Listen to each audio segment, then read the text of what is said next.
With the wipe less than a month away, I thought it would be a good idea to start a series that I call the Ghosts of Tabor Beginner Series. With this series, I want to help new and even existing players become more confident in their ability to play Ghosts of Tabor. This is episode 2. If you want to check out episode 1, I'll have that linked in the description. With all that out of the way, let's take a look at some of my favorite guns in Ghosts of Tabor.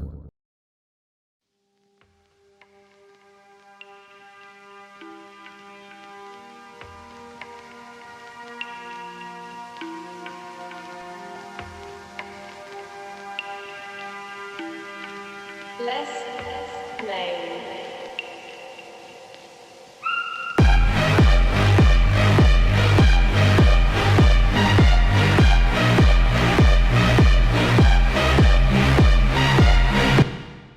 Yes, I'm alive, and I am so glad to be back to making videos for you guys.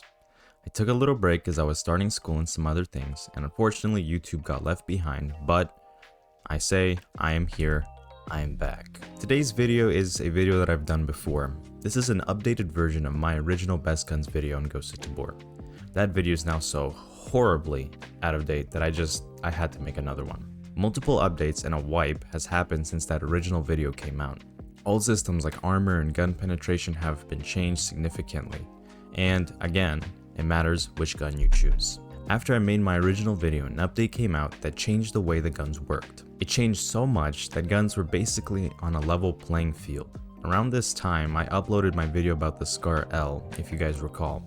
The wipe that happened in July once again changed the way the guns worked. It changed the gun stats again, so that certain guns would be favored and others would be left behind. And now in a more recent update in August, the video that I posted, it was an update where they added the Island of Tabor night mode, and they changed so much about armor and damage, essentially shifting it around to armor now has a purpose. So you get shot in the armor, you have a lower chance of doing damage. Armors actually are worth wearing. They changed essentially the way the damage is produced. So you, instead of having arms, legs, torso, and head, you now have upper arms, upper legs, arms, lower legs, head, torso, spine, all separate things, and now the armor actually does something. So that has changed the meta a lot, and it saw a meta shift. So we went from my favorite AKMs and M4s to M1A and AS-Vals. I know. I'll talk about why I chose those specific guns, why I think they're the best now, but the two big metas that were introduced were the classic headshot, of course, that's always been in the game, or the new leg meta. Now, if you don't know what leg meta is, it's essentially the idea that shooting in the legs, since it's the most unguarded part, you can't put armor on the legs, or I'm not sure, maybe you can in real life, but in Tarkov, in Ghosts of Tabor, there is no armor for the legs, which means the legs are the most exposed. Essentially, the idea of leg meta is spraying into someone's legs and hoping to hit more shots in their legs opposed to trying to penetrate their armor, because people have really high tier armors, and trying to penetrate that with something like a low caliber is essentially impossible. I have a clip here from Escape from Tarkov which shows off leg meta and how it works. If you see in the video, he specifically aims for the legs, and he chooses a gun that doesn't necessarily have crazy penetration. A lot of people use, I think it's called the Keter, the PP91 Keter 9x18 PM submachine gun. That gun has horrible penetration, but if you spray it in the legs, you can do stupid amounts of damage. And you can take down even the most tankiest of players. They can have the best armor, the best helmet, and you still will take them down with ease. Leg meta is so powerful and so good. Very, very underrated, as people don't really understand how it works, how armor without damage works. So I want to dive into that. Before I even look into the guns, I want to dive in how that damage works. Since my last video, which came out before the wipe, big meta shifts this whole time. We saw all the guns become on a level playing field during the Scar L video, where essentially every gun was like the same, because they wanted to help out all the guns, but eventually they realized that that's not really how it works. So before the wipe, they changed everything to where it was on a level playing field with the Scar L. And then the wipe happened and everything was back to how it was before then. The M4 was better, and the AKM and 7.62x39 was nerfed. 5.56 was slightly buffed. Well, we didn't see leg meta until later. In August, we saw an update that came out that really changed how penetration worked, where armor actually was, armor, and it worked. Like, armor was supposed to work and protect you. So we saw it go from, you know, just spray and pray into the chest of a person, into, you know, just their head and hoping you eventually hit a shot. And then we saw it shift to actually looking where your shots are going to go, actually caring about where you're going to hit, where your bullets are going to land. And we saw leg meta come up. Now, what is leg meta? I explained it a little bit, but leg meta is essentially the idea of shooting the person in the legs. Because the legs are completely uncovered, you have the most damage. So they changed the way that the health is done, or how it's calculated. So on the Ghosts of Tabor wiki, bless the people who work on this stuff. Check them out in the Discord. Awesome people. Tell them thank you. They logged all this stuff, and essentially it changed how it worked. So instead of having arms and legs, we now have feet and hands, which a multiplier of 25%. We have lower arms and calves, so essentially forearms and calves, with a multiplier of 35%. And then we see upper arms and upper thighs and pelvis with a multiplier of 50%. So take the damage of the, let's just throw out, I believe we can use, what has damage? The ASVAL's damage of 48.6, divide that by 0.5, for example, if you're hitting the person in the upper arms or upper legs. That's essentially 24.3 damage. The Ghost of Tabor player has 100% health points before they die. You need to hit maybe 3-4 shots, 4 or 5 to be safe, and the person will die. And that's with the best armor, the best helmet, because you're shooting them in the legs, where they are completely uncovered, vulnerable, easy to take down. Very similar to Escape from Tarkov, where you just spray the people in the legs and they fall down. It's just that easy. You can use something even like the MAC-10. The MAC-10 has a stupid fire rate, and you know, the PP91, the Keter in Escape from Tarkov, it works the same way as the MAC-10. MAC-10, you can do this in something like Silo, where you have very close range and you can spray right into the legs, and you can take down the biggest people by just shooting them in the legs. So understanding the leg meta in Ghosts of Tabor is like the biggest part, and understanding how damage works. And I mentioned that there were two different metas now, that there's the leg meta and there's the classic headshot kill meta, which is obviously a meta now. It's always been a meta. It was a meta from the start. So I made two kind of categories of guns that I have the leg meta guns, and I have the, you know, headshot kill guns. But I also developed my own criteria for scoring guns, known as the NWRS, or the No Spirit Wind Weapon Rating System.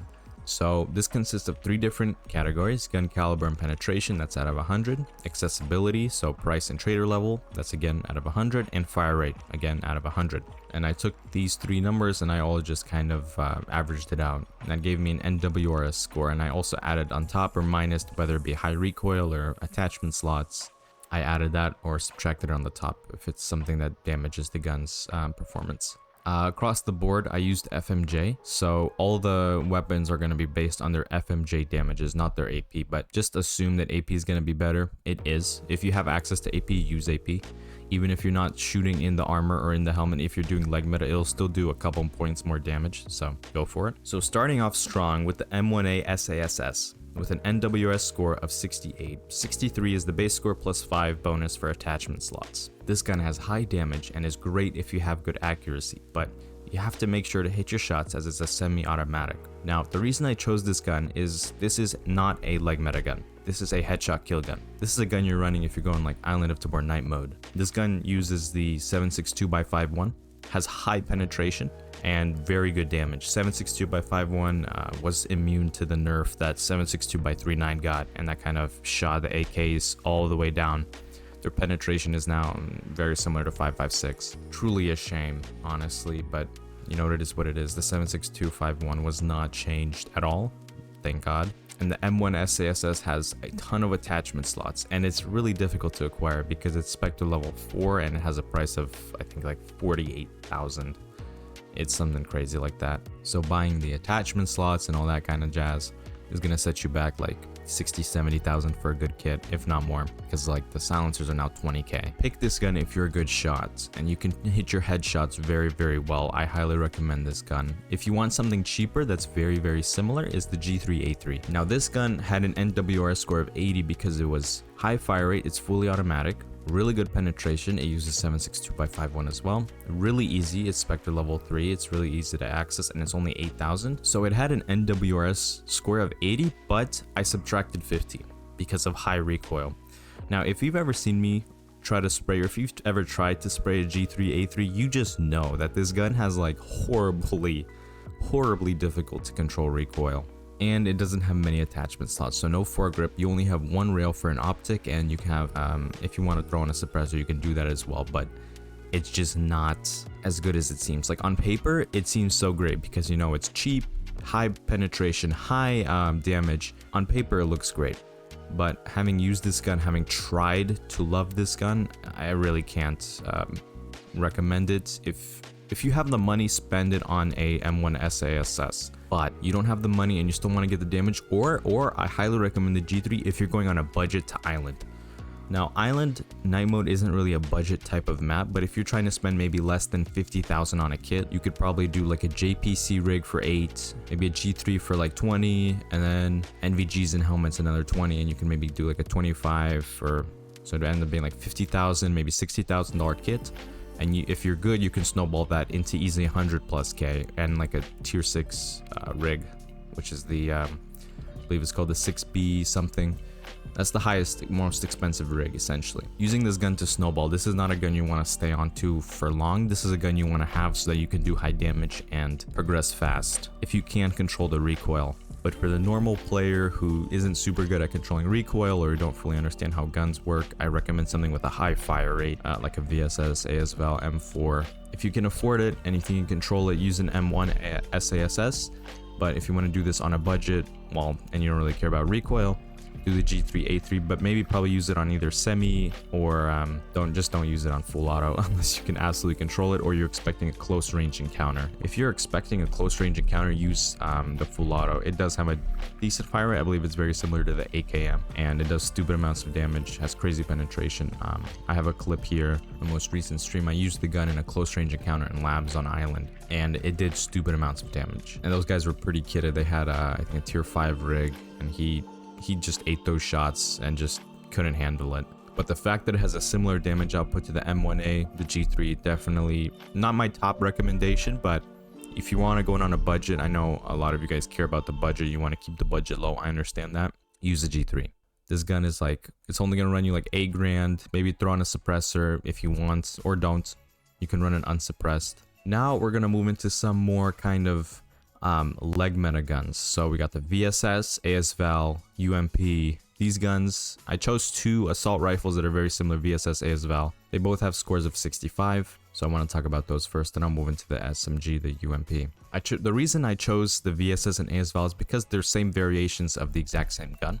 The VSS, ASVAL have very high, they have the highest fire rate of any of the assault rifles. They have decent damage and alright penetration. The reason I would rather choose a assault rifle over an SMG with a higher fire rate is simply because it has slightly higher penetration. So if you do accidentally land a shot in the torso, which you definitely might, upper legs and torso are very close to each other, you can still do some sort of damage and you still have some chance of penetrating, because if you use something like a 9x19 on a SMG, you're just gonna bounce off. Essentially, it's not gonna do anything. You have to make sure you hit those leg shots if you're using a lower caliber. But the VSS ASVAL use 9x39, which still has alright penetration. So if you do accidentally land a shot in the torso, it might still do some damage. These guns both have a NWS score of 65, so they have more attachment slots, or the ASVAL has more attachment slots to the VSS, decent damage, higher penetration, but I would exclusively use this gun for leg meta only. The VSS is very cheap, Spectre level 3, but the con is it has a 10 round mag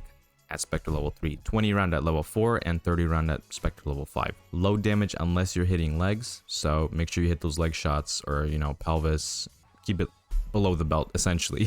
ASVAL is literally the exact same thing. 10 round mag at 3, Spectre level 4 has a 20 round mag, and you unlock the ASVAL at Spectre level 4. It has a little bit more attachment slots, but it's more expensive and it's harder to access. But if you have the ASVAL, use the ASVAL. If you have access to VSS, use the ASVAL. The reason I say that is because the VSS, when you unlock it at Spectre level 3, you only have the 10 round mag. Try to get to Spectre level 4 and unlock the ASVAL.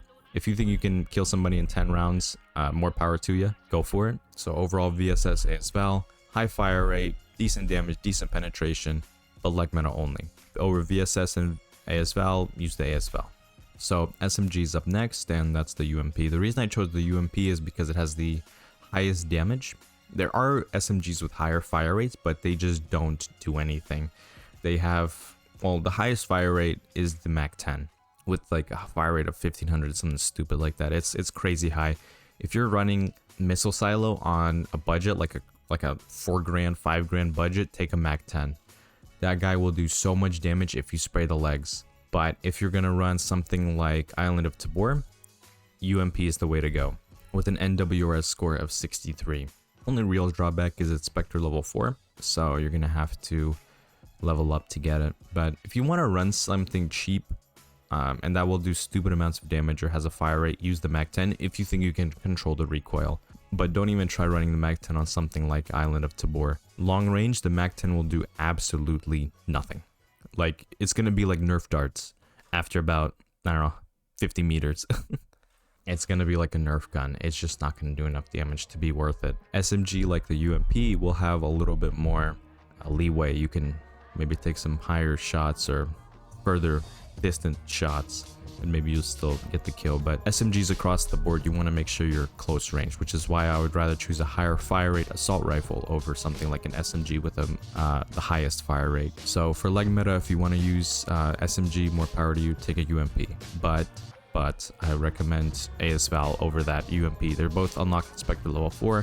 Take an AS Val. It's a little bit more expensive, but it is better. It's higher penetration, higher damage. Take the AS Val if you can. Or if you want to go ultra budget, take a Mac 10, go to missile silo and shoot people in the legs with, you know, tier 6 rigs to shoot them in the legs. They can't do anything about it. So I have two honorable mentions. That's the AK Alpha and the M4. The AK Alpha has an NWX score of 63. It's so expensive. Not great penetration because it's a 7.62x3.9, but it does have high damage and it's automatic and you can actually control the recoil. It's really up to you if you're willing to spend that much. If you're gonna run the AK Alpha, run kitted, foregrip, you know, laser, or you don't have to run a laser, but a good scope, maybe even a drum mag, level 6, tier 6 armor. Make sure to run AP as well because it doesn't have great penetration. 7.62x3.9 AP does have pretty decent penetration if I recall correctly. Highly recommend if you're going to run the AK Alpha, run it with an AP. And same thing for the M4. The difference between the AK Alpha and the M4 is M4 has higher fire rate. Run AP with this one as well as it runs 5.56. So AP for any 5.56 weapon is like required.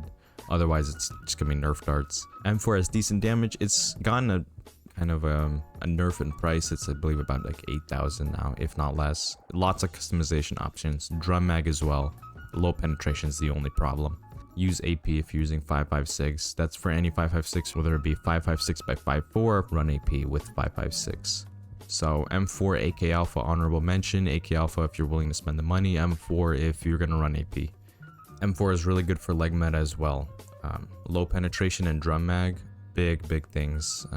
You can just put a ton of shots into the legs of your opponents with the drum mag. I believe you have like 75 rounds in there, so it's going to be really easy to kill them. In Ghosts of Tabor, there are many different options for weaponry, from guns to knives to grenades. Understanding which guns are best for which situations can really help you up your game.